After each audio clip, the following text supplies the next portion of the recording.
Patay ang dalawang motorcycle rider matapos magsalpukan sa Isabela at mag-asawang may edad pinatay sa loob mismo ng kanilang bahay sa Cabuyao, Laguna. Ang detalye sa Ronda Probinsya ni Jay Sabale.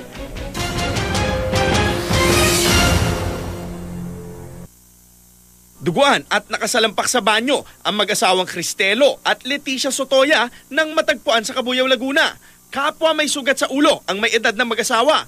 Sa investigasyon, lumalabas na walang forced entry na naganap, kaya't posibleng kakilala ng mga biktima ang sospek. Patuloy ang investigasyon sa krimen.